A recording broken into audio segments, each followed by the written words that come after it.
এখন বাজে সকাল 10টা। ধোঁয়া ওঠা গরম ভাতের থালা এবং ছোট্ট হাতে জলদি জলদি খাওয়ার চেষ্টা। এই দৃশ্যটি দেখে কার কার নিজের সেই পুরনো দিনগুলি মনে পড়ছে, যখন আপনিও প্রথম প্রথম হাই স্কুলে যাওয়া শুরু করেছেন, এই 5 কি 6। আপনার মাও আপনার জন্য তড়িঘড়ি রান্না করতেন, আপনিও গরম ভাতে হাত মারতে পারতেন না, ছোট ছোট হাতে তড়িঘড়ি কোনো রকম খেয়ে স্কুল যাওয়ার তাড়া। আজ আমিও আমার মায়ের জায়গায়, আর আমার ছেলে আমার জায়গায়। ওর মধ্যে দিয়ে যেন আমি আবার ছোটবেলাকে উপভোগ করি। কড়াতে তেল গরম করে চেরা কাঁচা লঙ্কা, গ্রেট করা আদা, সামান্য হিং দিয়ে কড়াইতে আলু সিদ্ধটা মাখিয়ে নেব। আপনি চাইলে একটু লঙ্কার গুঁড়োও দিতে পারেন, আর সামান্য লবণ। নিরামিষ দিনগুলিতে এই আলু মাখাটা একবার ট্রাই করবেন, মুগ ডালের সঙ্গে ভারী সুন্দর লাগে। আজ আমি ছেলেকে কী দিয়ে খেতে দিলাম একটু দেখে নিই।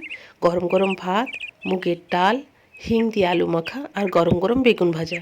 এই যেন সেই ফেলে আসা অপূর্ব স্বাদ।